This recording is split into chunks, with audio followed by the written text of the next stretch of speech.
Okay, so we have 8 fabulous presenters tonight, and they're going to take about 5 minutes each to talk about the various programs.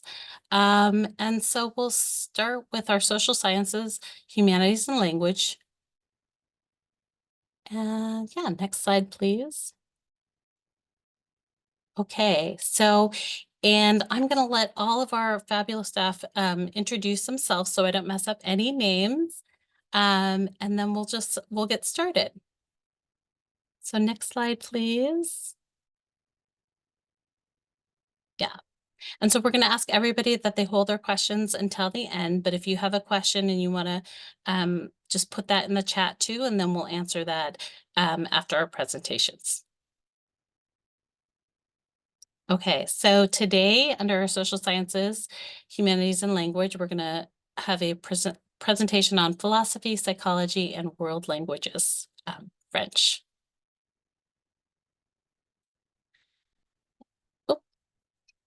And yeah, so under not only do we have philosophy, psychology, and world languages, we also have anthropology, civic engagement, communication studies, English literature and writing studies, equity and social justice, ethnic studies, gender, women and sexuality studies, and global studies, history, humanities, political science, and social sciences and sociology. So we have a ton of great programming. And today I think all our presenters are from Seattle Central and are also from North Seattle College as well. Okay, and Anthony, I'm going to let you take it away and talk about philosophy. Hello, everyone. Really nice to have you here. My name's Anthony Ferrucci, and I teach philosophy at Seattle Central and at North Seattle College. And I've been with Seattle Colleges very proudly since 2015. And so I really enjoy teaching philosophy and talking philosophy with students. So we can go to the next slide. So for philosophy, like many of the other social sciences, we offer an Associate of Arts degree that transfers quite easily to four-year schools, as well as other private schools. The full-time degree is roughly about 6 quarters. Most of our classes are remote, but we are finally back to offering some in-person courses, which I have been teaching at both Seattle Central and at North, and it's really nice to be back on campus and having in-person courses again. So we do have some hybrid courses in the works as well for future quarters. And we offer philosophy courses every quarter, fall, spring, winter, and summer. Our class size is typically around 30, although for some of our in-person North courses, they might be 35, but usually they're in the 30 to 35 person range. Thankfully, there's no prerequisites for our class, for any of our classes.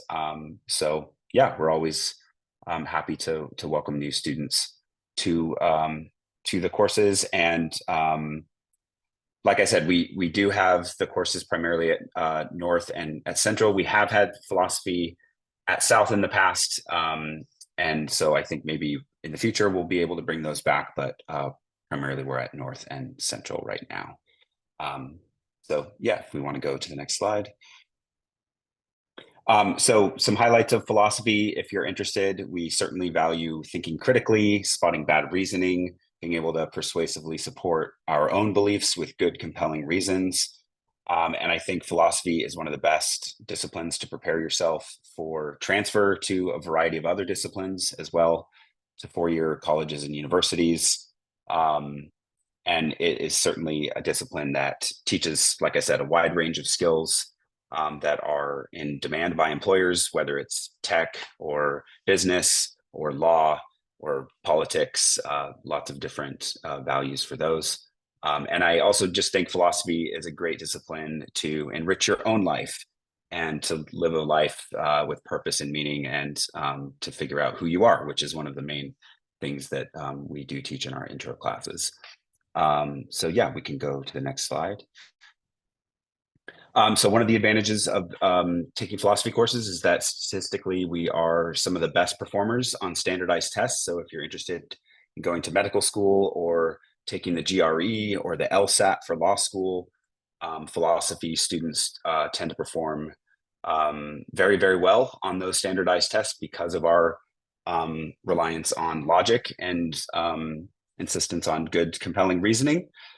So again, I think it's a great program and set of courses for, like I said, law school, business school, doctoral studies. I have friends that have gone into tech, business, Amazon, Google.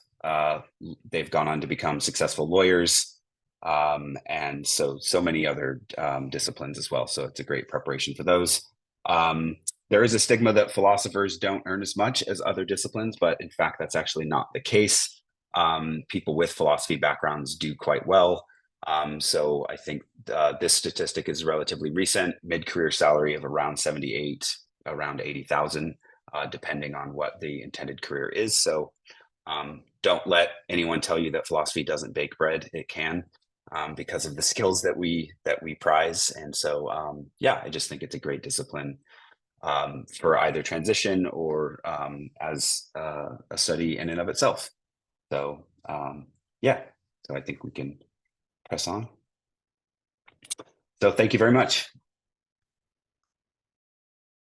Hello, everybody. Please give me an emoji if you can hear me okay. Yes, I'm good. Cool, thank you. Well, I see Armando was interested in psychology. You're in the right place. So I'm Sean Shabuddin, psychology instructor here at Seattle Central College. I've been here for 7 years. And yeah, I'll be honest, psychology is one of the most fun majors out there. I guarantee you, during your college career, you're going to have at least 2 friends who will be majoring in psychology. If not now, eventually they'll switch to their major. Happens all the time. Next slide, please. So listen, our classes, we have several different classes all throughout the district. Very interesting, cool classes. Our program is about 2 years, and you can take classes here, get your associate, then transfer to universities as a psych major. You can take a few psych classes here and there, and then transfer in as something else. So psychology, Psych 100 is a very common social science credit. So no matter what you're majoring in, most students have to take at least one social science credit class, and a lot of them take psychology. Our classes are offered in all different kind of modalities, from in person to fully online to virtual, hybrid online. You can start anytime you want. Classes are offered all 4 quarters, including summer. Class size is about 30 to 35, so you'll have very good hands-on small student to faculty ratio. Only eligibility is you have to be eligible to be taking English 101 to take Psych 100. Next slide, please. So if you look at the top picture, you see there are several different sub-factors of psychology. It's not just about mental health and disorders. It's about any way of how humans think. If you ever logged into Netflix and you noticed, why does the layout look different now than it did before? More likely than not, some psychologists worked behind it to see what's best for the user. Um, we offer classes in psych of racism, psych of sexuality, psych of gender, lifespan psychology of how humans develop from children all the way up to adults, and everything in between. If you look in the bottom picture, here are some reasons why employers want to hire psych majors. Yes, psych is very good for law school, medical school, and graduate school. If you want to just get your bachelor's and work immediately in the field, you can work in several different positions, from tech to nonprofit to teaching to HR to business, to any any company that where humans are involved. Psychologists will be needed because we figure out why people think the way they do. And yes, next slide, please. This picture here shows the intersectionality between psychology and several different fields: psychology and medicine, psychology and criminology, education, history. Yeah, so a lot of different ways you could go. It's less about what can I do with a psych degree, and more about how can you make it work for you. If you love animals, you'll find a way to work as a psychologist with animals. If you love economics, you'll find a way to get your psych degree into an economic field. If you love education, you'll find a way to use psych to get into education. And you can really go wherever you want and it's not really specialized, which is why I'm saying you make it what you want out of it. We really do figure out how why humans think the way they do, why they feel the things they do. If you have friends or family members and you're like, I wonder why they voted for this person, or why they support this program, or why this thing doesn't make them as mad as it does me, then you're already thinking like a psychologist, because you're thinking what makes people tick, how can I understand why they behave the way that they do, and why they're different from me. Next slide, please. Oh, yeah, that's it. So I hope y'all, and are interested. Hope everyone takes at least one Psych 100 class, because I promise it won't be what you think. Psych 100, every week we cover a new topic. So you'll get a full breadth of the entire field by taking Psych 100. Thank you. Thank you, Shan. All right, welcome, Lori.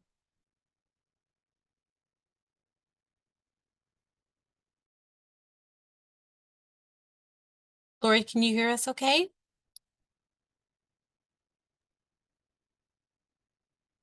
Okay.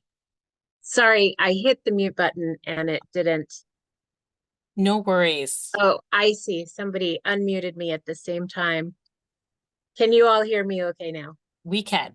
Okay. All right. Well, I found it interesting that Sean ended the way he did, and it made me think about languages, because I was really interested in psychology too and thought about majoring in that. But I really learned so much about how other people think by studying different languages and learning phrases, and even like the major voice that you use in a language, like Salish languages from this region use primarily the passive voice, because the agent doesn't matter. Like, it's not so individualistic, it's communitarian, so it's the community that matters. And so things happen, and who did them is much less important. And so anyway, it's kind of, you learn things that you might also learn in anthropology and even psychology. So that just reminded me of that. Anyway, my name's Lori Kempen, and I've been teaching French since the last millennium. And I have a master's in French and a doctorate in comparative literature in West African and Latin American women's writing. So in our colleges, you get an Associate of Arts degree if you're studying languages, and the program lasts up to 6 quarters, depending on whether or not you've studied the language before. In French, we're the only language in the district that actually offers more than a year, and we offer more than 2 years at Central. And it's the only language program that prepares you to transfer as a junior in a language major. We have in-person, virtual, and online classes, a mix, and you can start any quarter. We have small classes, 15 to 28, often around 22 to 24. We have no prerequisites, and we have classes at North and Central. And like I said, Central is the biggest program. So the next slide, please. So our classes are fun and interactive. We use lots of music, stories, culture, film from different French-speaking places like North and West Africa, French Polynesia, France, Switzerland, and Belgium, among others. We use a communicative method in a free online book. We start speaking right away. And the program works well with a global studies or social justice emphasis. Like other programs, you can also just take the classes. There are many fields that require language, and if you haven't had language in high school, a lot of colleges require at least 2 quarters of college language to transfer and 3 to graduate. And if you're wondering why you might want to choose French over other languages, listen to this. French is spoken by 409 million people in 33 different countries, including in places like North and West Africa, the Caribbean, the South Pacific, Canada, and of course, Europe. It's the primary language for many nonprofits abroad, especially in Africa, the Caribbean, and the South Pacific. And I've had quite a few students go into nonprofits using French. It's a primary language of international relations for the UN, UNESCO, the European Union, and the International Red Cross, NATO, the Olympic Committee, and international law. It's the second most important language for business. And because of population growth and projections in population in Francophone countries of Africa, it shows that French may become the dominant language in the world with 1 billion speakers by 2060.